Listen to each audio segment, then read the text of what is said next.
Now for this particular segment, right, this is a research and a presentation done by a group of students from a Singapore Tertiary institution. Now here we're looking at Starbucks. We're looking at Starbucks extreme users. And when people go to Starbucks, what are the jobs to be done under the jobs theory? Now some words about extreme users and the jobs theory. Now, extreme user is a concept from design thinking methodology.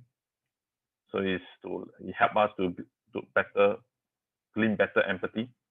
It helps us to frame our point of view, which is the problem which we want to solve, the point of view POV. Now, jobs to be done under the jobs theory help us to better understand the user. Jobs to be done can be summed out in this following. Now, when people buy products and services, right, we want to get a job done. Obviously, jobs differ, although the functional remains. What do I mean?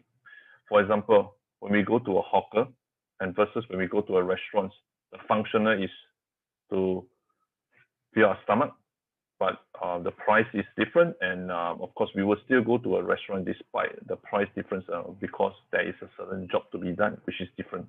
Celebration, hanging out with our loved ones, etc. And for hawker, we just want to eat, and that's all. Now, job to be done is stable over time.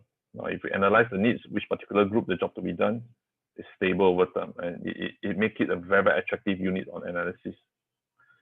Now, job to be done can be functional, as I explained earlier. It can, and a lot of time is emotional and social, as later the students will demonstrate. Now, of course, as I mentioned, understanding the job to be done provide a new avenue for understanding the customer needs. Okay. Now, without further ado, let's listen to the students. I will stop at certain points and give my thoughts as well. Fantastic. Can you see? Yeah, very good. Okay. So me, Celeste, Claire, and Sydney are doing Starbucks. And we're going to talk about why do people go there and who goes there. So first off, Starbucks is an American multinational chain of coffee houses and roastery reserves headquartered in Seattle, and it's the world's largest coffee house chain. There are 147 Starbucks outlets in Singapore, and 16 of them operate 24/7. So, who goes to Starbucks? The most frequented customers of Starbucks are usually young adults and students. They go there to enjoy the chill environment of the cafe, to work, study, or just catch up with their friends. They also go there to enjoy the food and drinks there, as Starbucks has a large menu which they can pick from. And another reason why is Starbucks has a lot of chairs and tables where people can relax on for however long they stay there. So Now, these are the extreme users that are done out by the students based on their observation and based on some of the interview which they have done. Now, of course, the most frequent are the frequent extreme users. Now, all those that are being said and done, most of us in this industry, we will know about it. But the last point reflects how this particular audience persona, which are the students, how they think. She mentioned that they are comfortable sitting to sit however long they want. And actually, this is something that are important to this particular group. You can actually see demonstrated later on as well. Let's look at the least frequent, which are again quite self-explanatory. That's the next one to Sydney. Unlike the young adults, elderlies are the least frequent customers of Starbucks. Why? Because because the drinks there is really pricey, and they will prefer to drink the kopitiam coffees because it's much cheaper, and they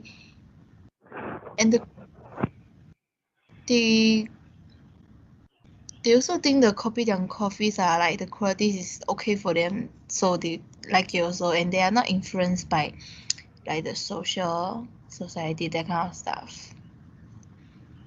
And the next slide.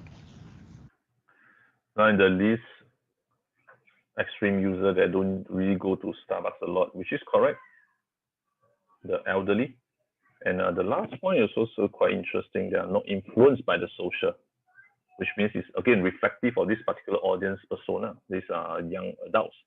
They are influenced by the media, by the social. So this could be themselves putting in the notes as well. Okay, let's look at the job to be done and what they have to say on this. And why do people go Starbucks? I'll pass the mic to the next speaker. Yeah. Hi. So why do people go to Starbucks? They go there, one of the main reasons why they go there is because of their unique beverages. They have seasonal menus, seasonal drinks, in addition to the normal menus, which actually attracts more customer because they are more like Instagrammable and stuff like that. Then Starbucks drinks are all fully customizable as well. Like you can choose how many pumps of syrups you want in your drink or what type of milk you want in it. They have secret menus actually, which you can find online. So it's not that secret actually. They have colorful drinks, like depending on what type of syrup you put inside, different colors will come out like yeah.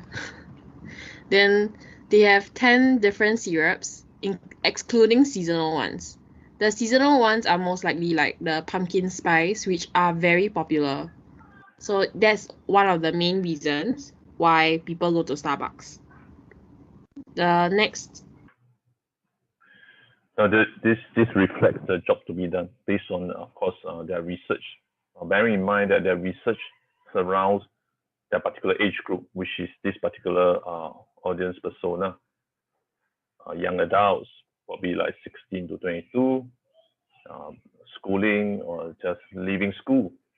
These are the people that are in this particular persona, and these are the things that are being highlighted. It's interesting to note that while the term is unique beverages, there's none mentioned about taste. It's fun, Instagrammable, customizable, secret, seasonal. Now, these are all the keywords that are being brought out and used, reflecting this particular persona. Speaker is Celeste. It's actually me, Darlene. Okay. So another reason why people go to Starbucks is because of the atmosphere of the cafe. So Starbucks has like a lounge-like atmosphere where customers can relax and drink their beverage while chit-chatting with their friends, or they can also go there and chill alone. They can also access the free high-speed Wi-Fi of Starbucks if they want to work on their laptops in the cafe, like for students or young adults while working. The Starbucks is also student friendly, and a lot of students go there whenever they want to study together or hang out with their friends and enjoy the drinks. As you can see here, a lot of students go there to study in this picture. The last reason is the luxurious aesthetic of the surroundings. It adds a boldness and it adds on to the lounge-like atmosphere of the place. I'll pass on the next one to Celeste. Just one or two words about the aesthetic and the surrounding. So I think it was mentioned earlier that in the extreme user, from this persona, this audience persona, this group of students, they stated that you can actually sit in Starbucks for however long. Now, this is something that is good and it attracts them. Now, whether as operators, is that a good thing? Is that a bad thing? Are we going to market such a thing, such a variable to the particular this audience persona? That's another thing that need to think about. But these are the jobs to be done to them when they go there. It helps. These are the things they look forward to. In Starbucks, the customer service is very pleasant as you can have customizable drinks based on your own preferences. Furthermore, you can also have personalized cups, so the cashier or the barista will write your name on the cups, making it very personalizable. Furthermore, you are able to get a free drink on your birthday, so you can choose any drink of your choice based on any price range as well. In addition, you're also able to buy promotional mugs and cups in the stores. So you can bring a piece of Starbucks back home with you. I'll pass on the mic to Sing. Now, in this particular segment, right, they equate a few things with customer service. Might or might not fall into the traditional sense, the traditional definition of customer service. But again, a few words, a few keywords that came out: personalized cups, promotional mugs and cups, free drinks on your birthday. Now, the fact is Starbucks does very well for their merchandising, whether is it last 2019 when they did the Precious Moments, or whether every Christmas they have their collectibles. So people actually go out and get it. And for these particular groups, the research, the insights which they glean out, this is something that people look forward to. Now, not much difference from the Hello Kitty and the Happy Meals that McDonald's is doing. It has nothing to do with the food. It has to do with the totality of the experience. So it's a fun thing for the kids. It's something that the adults want to collect, for instance.